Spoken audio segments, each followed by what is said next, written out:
Welcome to the Bioptimizers Awesome Health Podcast. And now, here's your host, Wade T. Lightheart.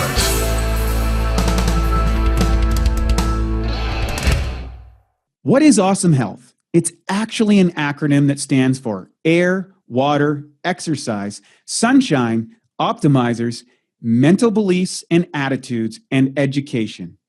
These are the pillars of peak health, and my team and I have created a free 12-week course that you can use to transform. Each day, you'll get a written and video lesson delivered to your inbox. Everything is covered from the foundations of digestion to advanced alternative therapies few people know about. And again, it's 100% free. Just go to bioptimizers.com. That's bioptimizers.com.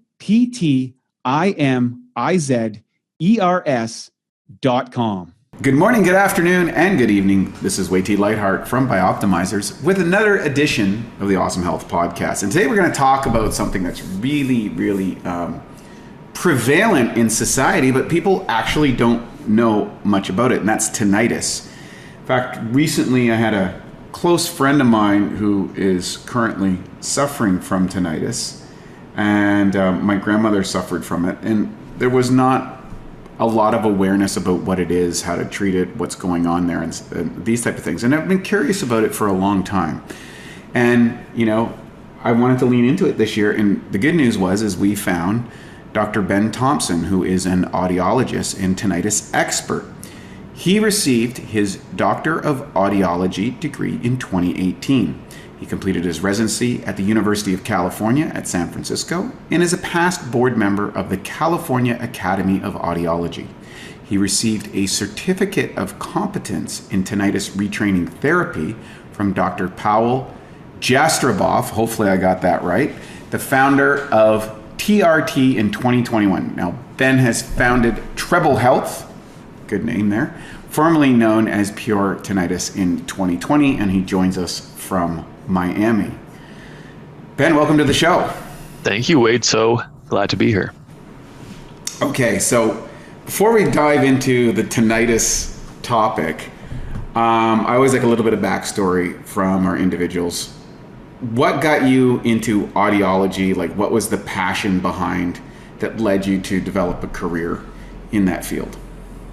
My passion was the idea that I could be a sound doctor, that I could combine my love of music and sound with helping people and working in healthcare.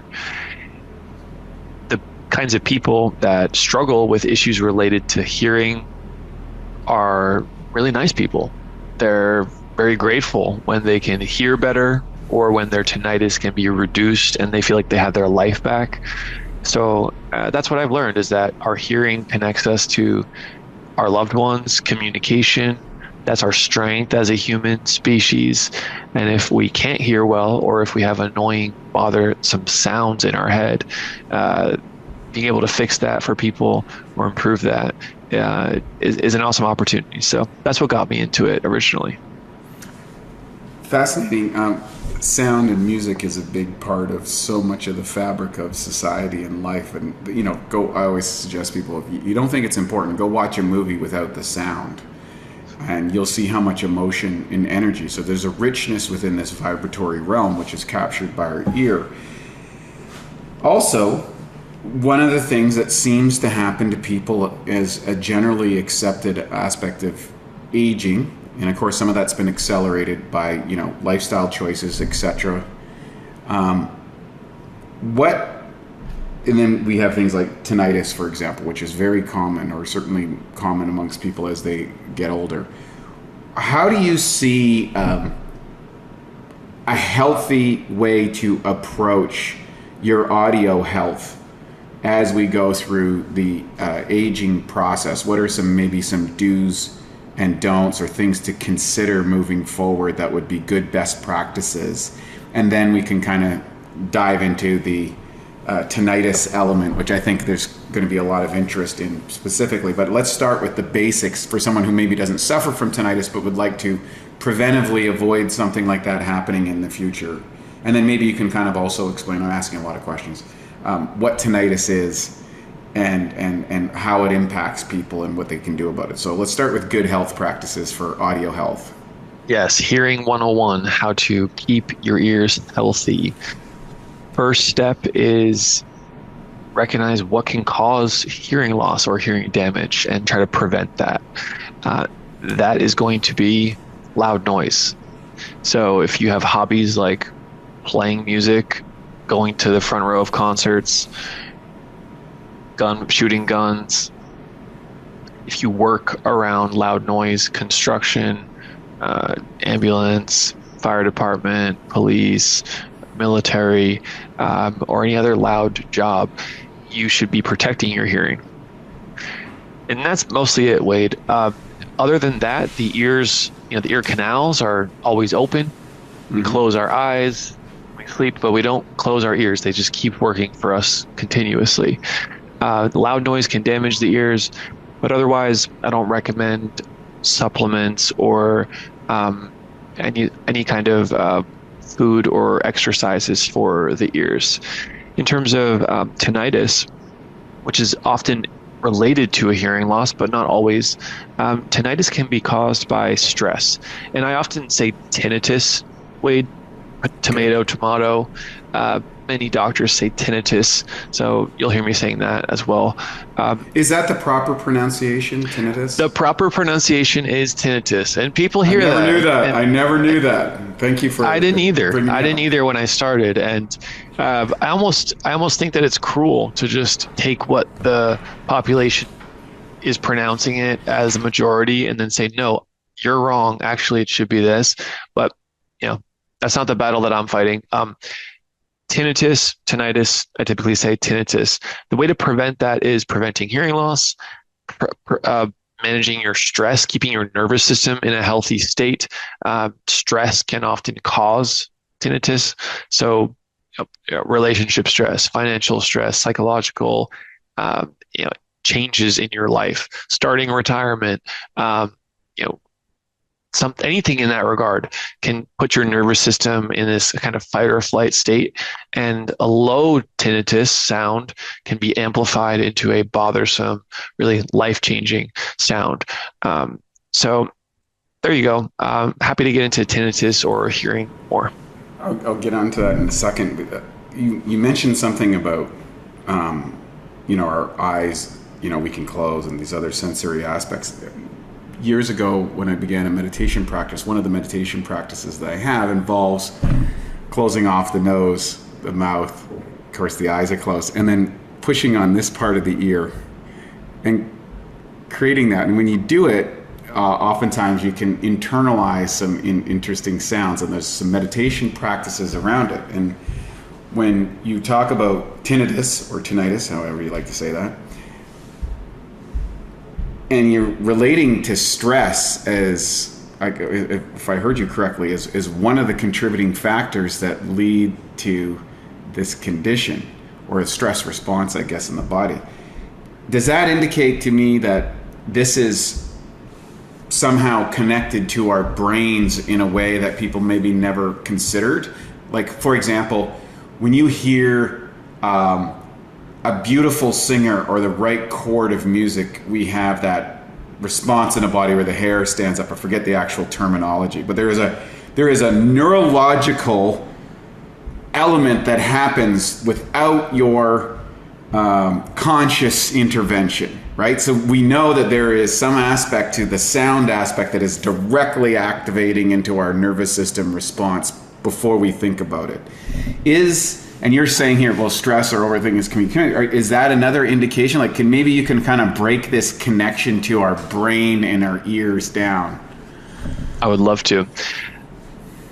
Tinnitus, hearing loss, it starts in the ear most often, but it is actually in the auditory brain. You're correct. So these are neurological related conditions. Tinnitus is mostly neurological.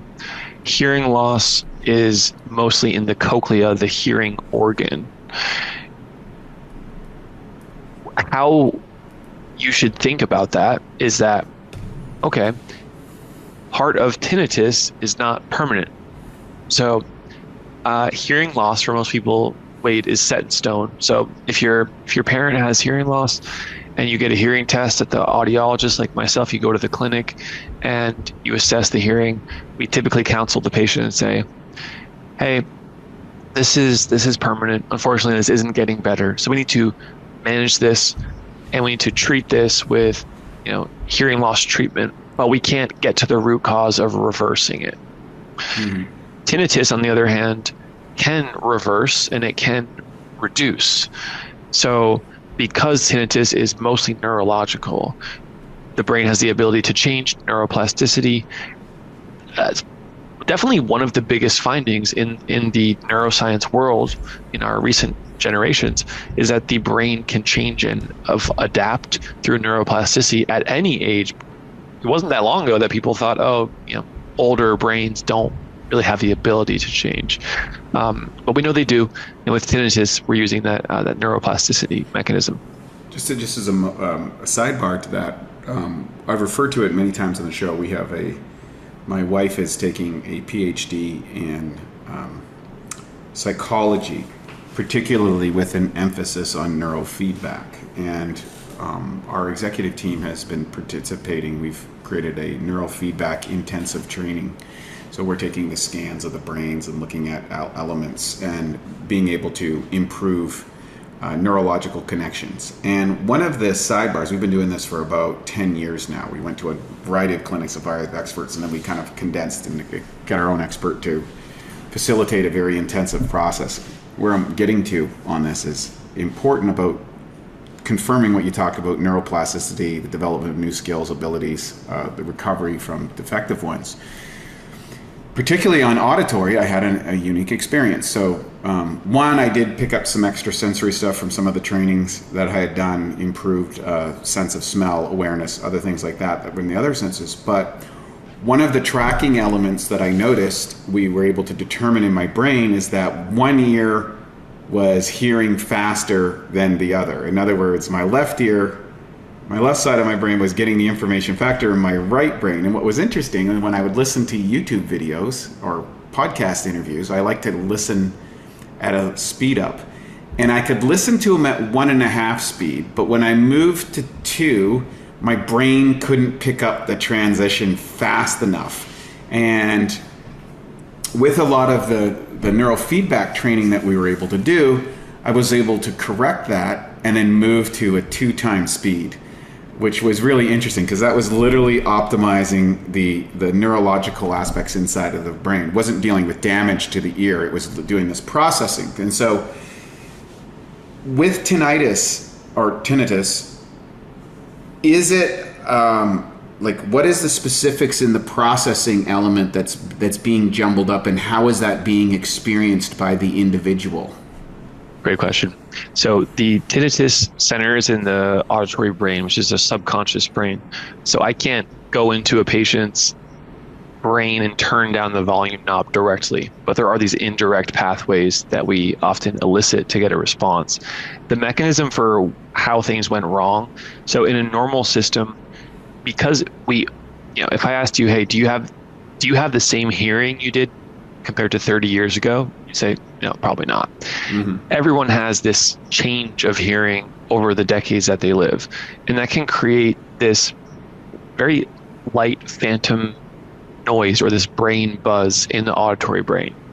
And for most people, they have this auditory filter. So if you're watching on video right now, you can see that there's this brain activity, but in a normal system, it's filtered out by this part of the brain. When someone goes under a period of stress, maybe it's from a loud noise event that changes their hearing, or actual psychological stress, anxiety in their life, life changes, things like that, or they're putting extra attention on their health. Maybe they're going through another health procedure. Their brain is looking for threats or danger. Basically, they're on edge, right? The filter weakens, and when a filter weakens, the stimulus gets perceived as being more intrusive, louder, more intense. That's what happens for most people when tinnitus gets louder. Now, the thing is, what happens after that, if I can get in there immediately and have the right system in place, we reverse engineer what's going on, and we can bring the filter back to homeostasis. So that's really the core brain mechanism for how tinnitus is treated. It's connected with the auditory brain, the limbic system, the autonomic nervous system, and the relationships, the neural pathways between them. That's fascinating. So when you're talking about the limbic system, so I guess we would be talking for things like the startling effect. So you hear a loud noise and you kind of correct. There's a defense mechanism to like, oh, we're in danger. Yes. Let's move ourselves.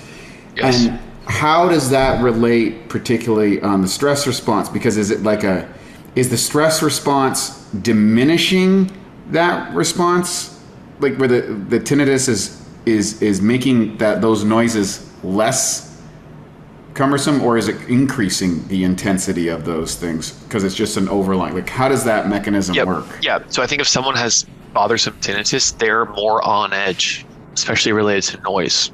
So yeah, they'll be more sensitive to sudden noises because their brain is in a hypervigilant or hyper alert state. And also sometimes loud noises can cause damage, or they can spike tinnitus. So for those reasons, loud noise and the startle response might be more present for someone. But I think you brought up a point which applies to everyone, which is this startle response. So everyone's experienced that. You hear a sudden noise, you go, what is it? Through evolution, are those the brains who had that more of that response lived and outlived those who got eaten by the tiger. So what it does is the sound the acoustic sound goes through our system and becomes a neurological signal, and then it kind of goes through the neurons in our body to quickly put us into a fight or flight hyper alert state. And that is fascinating, and that shows us that that's not our conscious mind, but it's happening subconsciously, where it's instant and it's affecting our nervous system of the body. So that is a good talking point to educate people on. Okay, most people would say, yeah, I understand the nervous system. Okay, that's my nervous system. Got it. Well, other more, say, life circumstance stressors can create a more gradual shift of the nervous system where, say, for example, someone is battling cancer, or someone has a family member who just died, or someone lost their job, or they're just about to retire and they don't really know what they're going to do with their time. All those represent disorder in one's life, and that puts this kind of slow creep on the nervous system where oftentimes patients who develop significant illness, when asked, they will say, when I ask them, hey, in the 3 to 6 months leading up to this, was there a fair amount of disorder in your life or stress? And they would say, yeah, you know what? And then they open up how, okay, it's not just the ear in isolation here. There's a human, there's a story of how we got to where we are.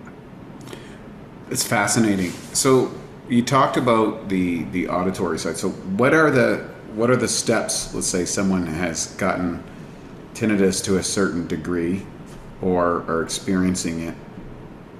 How do they go about reducing that, or improving it or reversing it? What is your strategy? What would you go like? Okay, come in, do an audio test.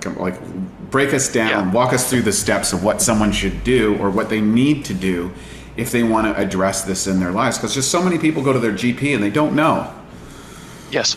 So if someone has bothersome tinnitus, let's say it's new onset, just happened, and they're coming across this podcast, I would say in the first few weeks, use sound therapy, so soft, soothing, white noise and that kind of thing. Don't be in quiet spaces. Have that a background noise environment when you're in an indoor quiet place. I'd also recommend really focusing on your sleep. And then having a basic knowledge of that this is not going to kill you, this is not going to harm you, this is unpleasant, but it will get better. In the first few weeks, that's what most people will just need. And then oftentimes it gets better on its own. But for those who've been struggling with this for months or years and who are looking for a proper treatment, I would see an audiologist who specializes in tinnitus, possibly also an ENT physician, an ENT doctor who can rule out a medical cause. For 99% of cases of tinnitus, this is something that's treated with an audiologist. But in 1%, it can be a medication or a surgery with a physician that actually solves the problem. But for the treatment with an audiologist, will typically include tinnitus retraining therapy, fundamentals of cognitive behavioral therapy, counseling techniques, including a sleep protocol and an anxiety and stress protocol, and then also bimodal stimulation, which is a type of neuromodulation device which uses sound and electrical signals. So all those are typically done with an audiologist. We often work via telehealth, so a lot of this can be done remotely, which is great, but also a clinic that can see a patient like this. And then there's also hearing aids, Wade, where it turns out that for many patients with tinnitus, they also have a hearing loss. So using medical devices like hearing aids can make a big difference. Who is the right fit for each of these? People should start with a one-on-one consultation, because there are many nuances to the root causes of tinnitus, which would then lead us to the recommendation for the right treatment. That's cool. And then what's it like contacting an audiologist, getting an appointment with them online, in person and stuff like, because it's not necessarily the first thought people have when they're dealing with, it's ironic, you're dealing with an auditory condition, but then people oftentimes don't think to seek out an audiologist. Correct. Yeah, most people first go to an ENT, ear, nose, and throat clinic, and that's a great first step. You'll get your hearing test. You'll rule out a medical cause like surgery or medication that those could fix. So that is a really good first step. And then from there, if this persists for longer than a few weeks, that's the right time to try to seek a tinnitus specialist, either telehealth like our team at Tribal Health or through a local specialist. And just on that topic, what kind of time frames typically, if people kind of get to the audiologist and they have this thing, they have an appointment with you, let's say, and they go through that process, what kind of timelines in general you can give, like short-term versus long-term aspect, that you tend to see improvements if they follow what you suggest? Yeah, so typically in the first 3 months, the average patient will experience relief or some improvement. Within 6 months, 80% of patients who follow a protocol for treatment will experience a significant reduction. So that's a lot of people. And compare that to what most people are told. There's nothing you can do. You just have to get used to it. There's no cure. Sorry. Unfortunately, that kind of language actually creates an anxiety, stress, insomnia loop, which makes it worse. So we call that negative counseling. When unfortunately someone gets the wrong message, it makes their condition worse. Instead, just know that there's hope. A vast majority of people get back to living their normal lives, and there's always things we can do to manage it better. And now for a Bioptimizers fixed digestion tip: how to get away with eating sugar. Hey, look, sugar is normally one of the worst things for you. But let's be honest. I mean, we all cheat from time to time. And here's a little trick that will ensure your body benefits from the sugar. Now, before you eat or drink anything sweet, take 5 to 8 capsules of P3OM.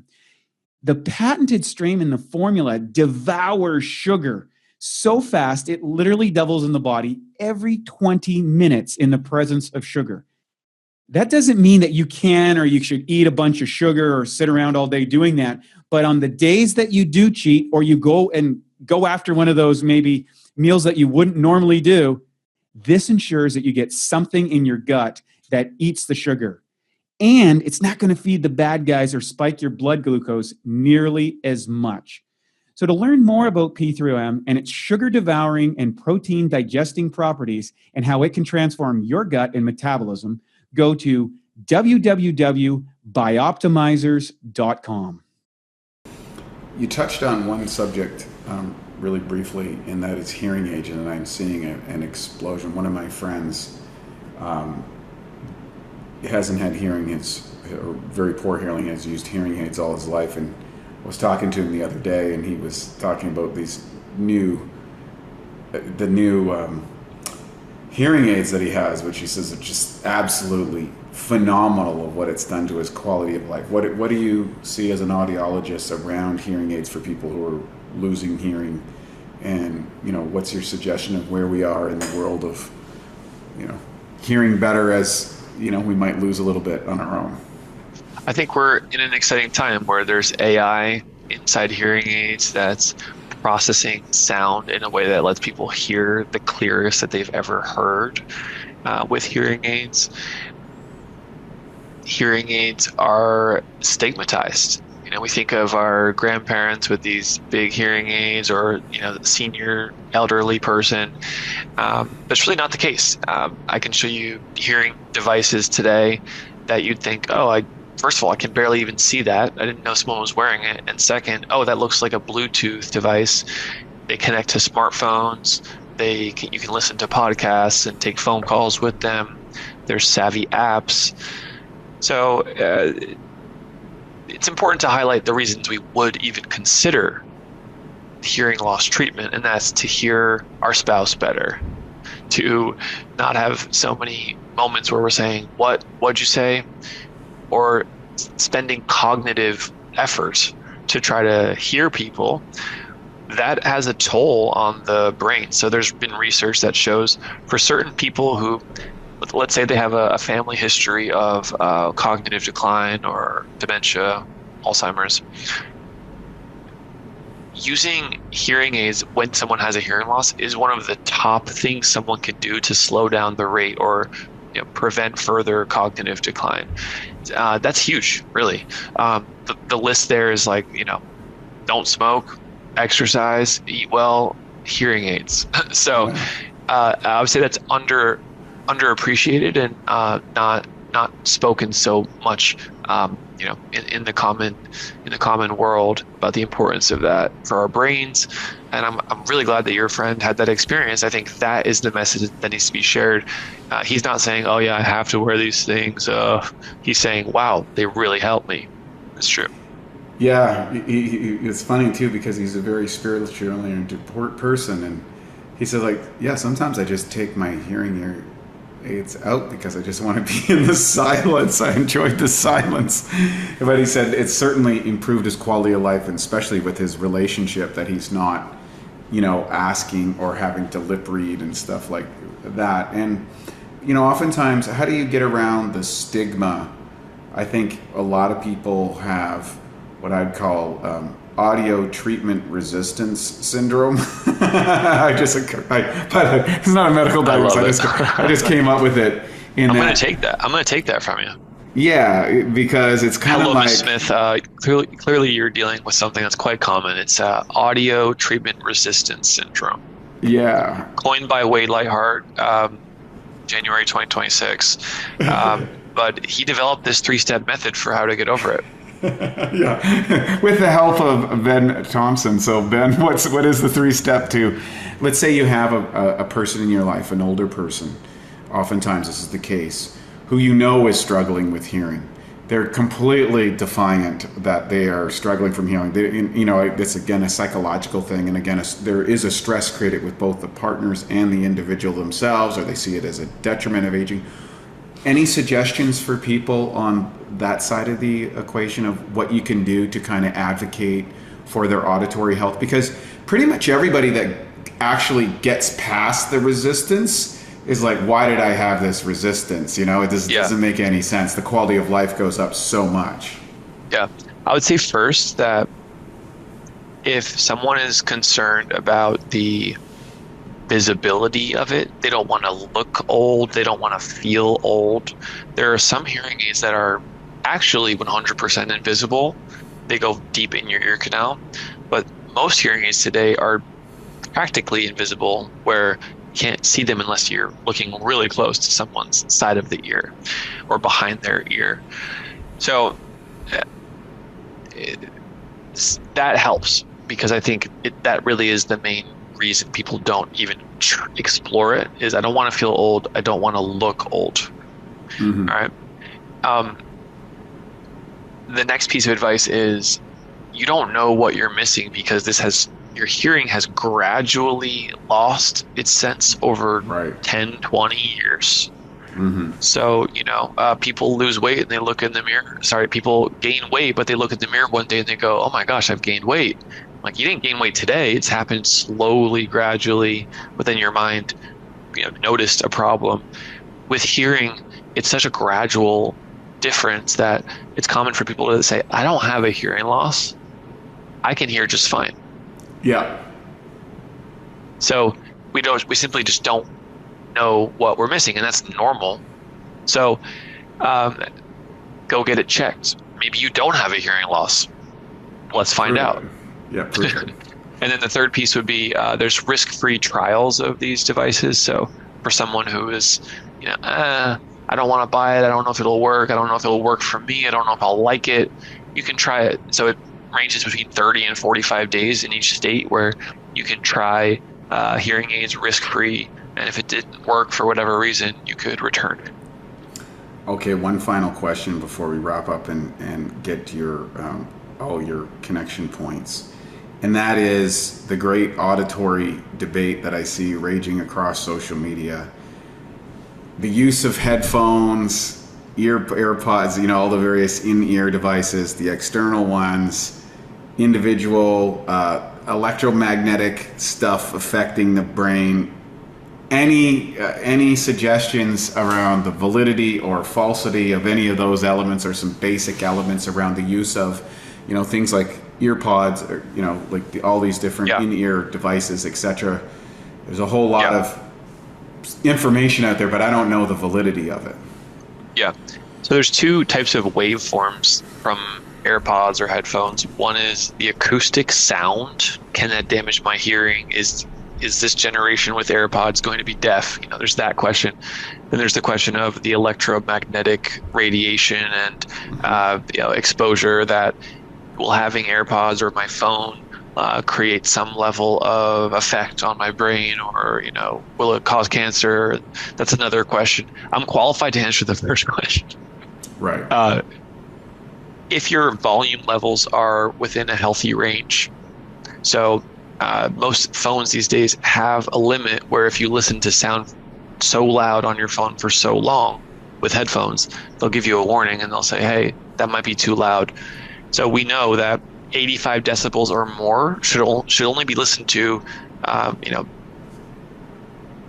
40 hours a week or less. So if you work in an environment, or if you're listening to headphones and it's over 80 decibels or 85 decibels, that's the range. If you're using that quite often, where we'd want to say, hey, you actually have a chance of damaging your hearing with the amount of exposure here.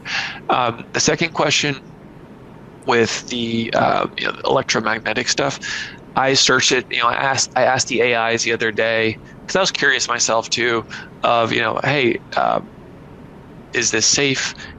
Is this, what kind of research is out there? And I don't know what the thresholds they set are for safety, but for whatever the government officials are setting as safe, it seems that there's some level of monitoring on any electronic device and making sure it's safe to put in our ears. That said, I frankly don't know, and there's probably some like neurobiologists or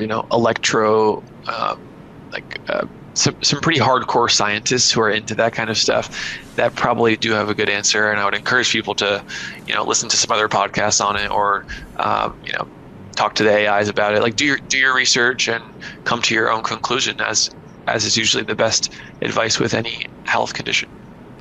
Excellent information. Thanks for that, Ben. Ben, we're going to wrap up here, so I would like for you to shamelessly tell everybody where you can find out about you. Maybe I guess you do online sessions. I guess you over the yes. I would love to. I would love to. Yeah, so if you can give us all the details. Yeah. So I run Treble Health, and it's a practice that I started 6 years ago. I run it with my brother, who's also an audiologist. We employed 10 doctors specializing in tinnitus. We have multiple clinic locations. So we have physical locations that are open where you can come in, see a doctor, get help for tinnitus or hearing loss. And I have a YouTube channel. All that's called Treble Health. You can search that online or try to contact us to get help for your ears. You can go to treblehealth.com. Either see our physical clinic locations or schedule a complimentary telehealth call, and we'd be happy to direct you towards what's available to help. That's awesome. Any final words before we wrap up, or some suggestions or words of wisdom that you might want to add to our audience? Yes. My words of wisdom are, it's a miracle to be born as a human, and we have an opportunity to hold the ones we love close to us and reflect on the finite life we really have, and to make the most of it for ourselves and for the generations of people that came before us in our family. Great messaging. I can totally get in line with that. Thanks so much. I really got a lot of information, including the proper pronunciation of tinnitus. It's known in my family for literally generations as tinnitus. So thank you for that. Thank you for that correction. I appreciate it. For our listeners, that really appreciate you joining us. If, of course, you know someone, and you probably do, that's suffering from tinnitus, please refer them to this podcast. It can maybe take away some of the stigma and help them also address some deeper issues. And I guess more importantly, one of the things that I didn't connect with is that stress element. And if someone is going through that, well, there's a good indication that they're going through a stressful time, and maybe there might be an opportunity to help them alleviate some of that. So thank you for joining us today on the podcast. We'll see you on the next episode. I'm Wade T. Lightheart for Bioptimizers. This is the Awesome Health Podcast. Thanks so much. We'll see you on the next episode. And now for a Bioptimizers fixed digestion tip. Supercharge your protein shake. Everyone knows protein shakes are a great way to sneak in extra protein, build more muscle, even replace meals and burn more fat. The problem is the highest quality protein typically absorbs at around 40%.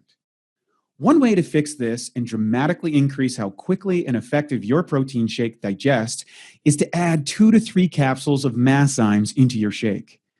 One research study showed that pre-digested protein during a meal increased muscle growth significantly. To take advantage of this, just blend the open capsules into your shake, and within 15 minutes or less, the enzymes will have begun to break down the protein into amino acids. This can make your shakes at least 2 to 3 times more potent. Some people do this and sip on their shake while lifting to provide their muscles with a steady stream of amino acids during their workout. To save 10% on Masszymes, use the code SHAKE10, that's SHAKE10, at Masszymes.com. That's SHAKE10 at Masszymes.com.